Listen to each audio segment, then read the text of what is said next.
Hello and welcome to another House of Wisdom lightest and best review video where we look at the lightest and best offerings from a variety of knife manufacturers.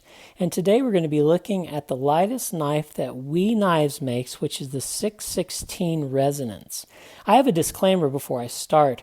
We Knives sent me this knife as a loaner. I will be returning it after the review and I will be paying the shipping to do so. We Knives also included a hat that they gave me as a gift. I won't be keeping this hat. I'll be passing it along to you whenever we have our 500 subscriber giveaway, which shouldn't be too long now. It's a little like being President of the United States. He accepts gifts on behalf of the U.S. citizens. I accept gifts on your behalf, but I'll be passing it along to you. I think two of the coolest gifts that the U.S. has ever received are, first of all, the Statue of Liberty donated by France in 1886. And then in 1912, the country of Japan donated 2,000 cherry blossom trees that were planted in Washington, D.C. along the Potomac River. It's one of the prettiest gifts any country has ever received, that's for sure. Well, sorry guys, I'm not that important.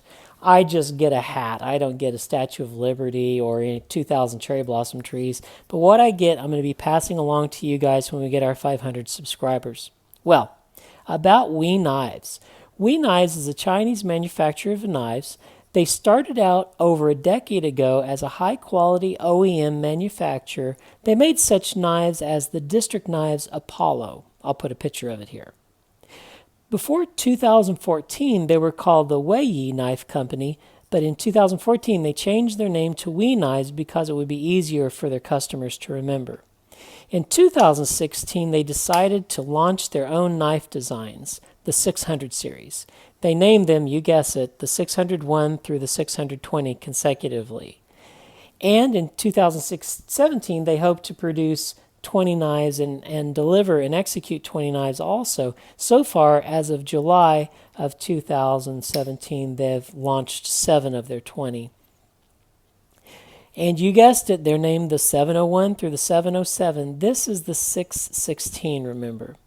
Their lightest knife of the 27 models is this, the 616 Resonance. It was designed by Simon Crafts, who also designed the 615 Cirrus. He's the only out-of-shop designer We Knives have collaborated with so far, and he's designed 2 of the 27 models released so far. We'll talk about knife names. Numbers oftentimes are easier than names. As you know, Mercedes, BMW, Volvo, they use numbers and letters rather than names because it avoids faux pas. Like, for example, whenever the Chevy Nova came out, they distributed and marketed it internationally. Well, in Spanish, Nova means doesn't go, and so there's this Spanish stigmata associated to it. Well, We Knives, because of their customer feedback, are moving toward names. For example, the 709 is called the Threx. That's Thraex. And most all of the knives, they say, that will be released after the 709 will sport names as well as numbers so that for us mere mortals it'll be easier to remember. We'll talk about the specifications of the 616 now. The blade length is 3.125 inches. The handle length is 4¼ inches, giving a total knife length of 7 inches, 0.375. The weight of the knife, and this is the lightest knife that we've made so far, is 3.42 ounces. Not extremely light, but hey, I'm going to encourage them. This is the best they've done. Hopefully they'll make even lighter models in the future. I have some knives for comparison. First of all, we have the Mini Griptilian, which is a bit smaller. We have the Medford 187 flipper, which is about the same size. And we have the Spyderco Para 3, which is around the same size.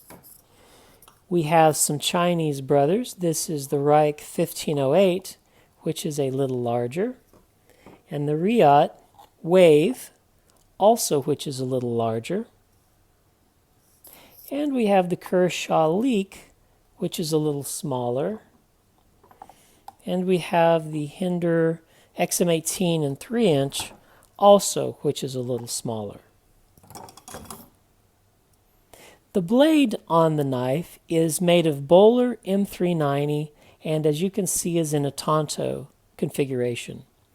The blade is stonewashed on the grind and on the swedged, and polished to satin finished on the flats.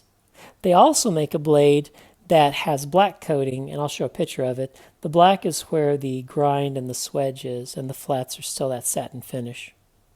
This knife on the blade has a forward finger choil, so you can choke up on it, or you can carry it back like that. There's jimping on the thumb ramp, and there's a little bit of a ramp so you can get something to press against, a little bit better purchase. There's also a slot that you can deploy the knife with. I can't flick it out with a slot, but you can pinch it between your third and thumb, and you can deploy it that way.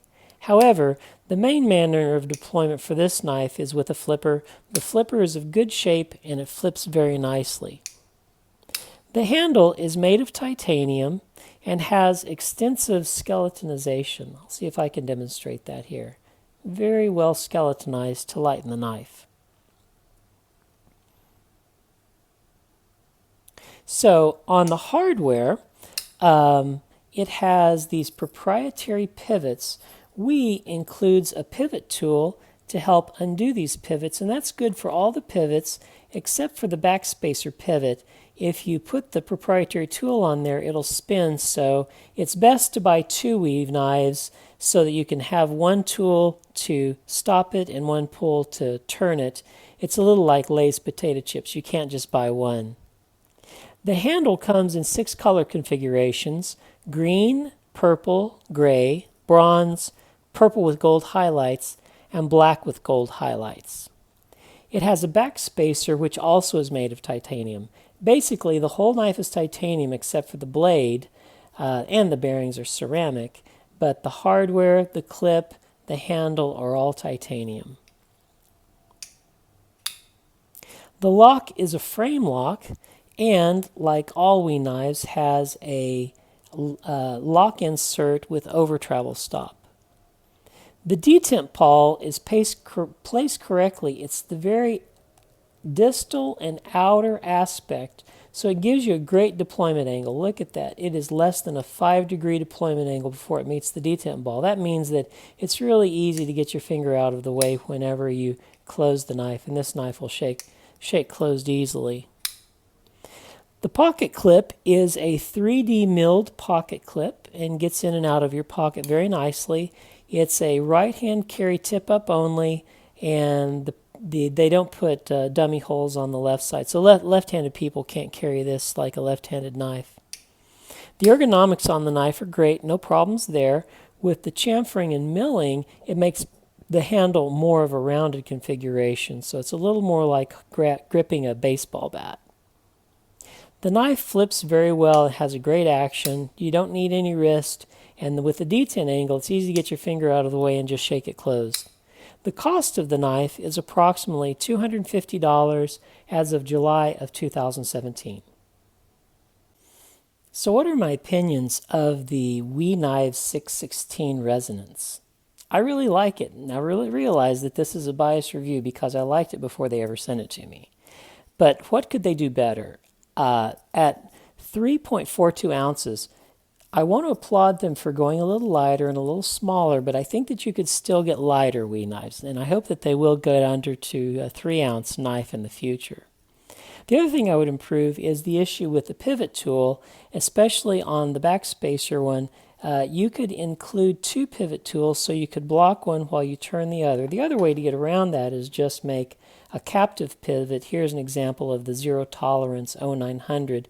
It has a captive hexagonal pivot, and Kai also uses this on the Kershaw line so that whenever you're loosening the pivot, it's blocked by the other side. So that's one way to get around it. On this one, I like the way that the star is on both sides. It has a continuous theme throughout the knife, so probably just include 2 of these guys, or we just have to buy 2 knives, which wouldn't be so bad either. What do I like about the knife? I love M390 in the blade. It's one of my favorite steels, and WE Knives doesn't skimp on materials on any of their knives. I really appreciate that about them. I also like the blade because it has an interesting grind. It has a tanto, but they stonewash the grind and the swedging, and then a satin finish on the flats and this tip, But what an interesting grind for all their knives. I don't know that any other knife has it. I also like the elevated thumb ramp and the jimping, so you can really get a good purchase with this knife. I personally like the WE Makers Mark II. I think it's understated, subtle, and really classy and good looking. And the overall look of the knife I like. It's distinct. You have the Tonto blade, but then that Tonto design also is carried out into the handle. This knife looks distinct. It doesn't look like every other knife, so hats off to Simon Crafts for its design. The other thing I like about the knife, and we as a company, is that it's moving on from the numbering system to include names for the knives. And this is the Resonance, and the other Crafts design is the Cirrus, and I like that. It's easier to remember the knives. I think you get a little lost in numbers. Numbers don't have any personality, so I'm glad to hear that WE Knives is moving to naming all their knives rather than just placing numbers on them. And the other thing I like about WE Knives, there's so many things to like, are the fit and finish. The lockup is perfect. The centering is perfect. Every part of this handle, it's all titanium, every part of it is anodized, a beautiful color, and the anodization is very nice, and the interior is completely skeletonized. This took a lot of machining and a lot of anodizing and a lot of love to make this knife. Also, it has on every WE knife a lock bar insert with over travel stop, and I just want to talk to the legacy makers of the United States. You need to move on and get into the 21st century. Knives, there's no reason we don't need an over travel stop and a lock bar insert on all of our knives, because I was reviewing one of the legacy makers and he had some lock stick on his knife. It was over a $700 knife, and it just made me sad. I actually returned it because I'm not going to pay over $700 to have a sticky lock. And with the lock bar insert, you take that away. And some of the knife makers, for example, the Grimsmo brothers, who make a wonderful product, is very sought after. With their Norseman, they didn't put a lock bar insert on, but their second one, the Rask, they came out with a lock bar insert. They improved their skill, they honed their abilities, and they moved into the next level of knife making. So, what do I think about the WE 616? I'm impressed. I really like it. And whenever I return this to WE Knives, I may just buy my own version of the knife. If you're looking for a high-quality Chinese-made knife with great materials and excellent fit and finish, and you don't mind a knife that weighs almost 3.5 ounces, then the WE Knives 616 might be the knife for you. Thanks for watching. Like and subscribe, and we'll see you on the next Lightest and Best House of Wisdom video.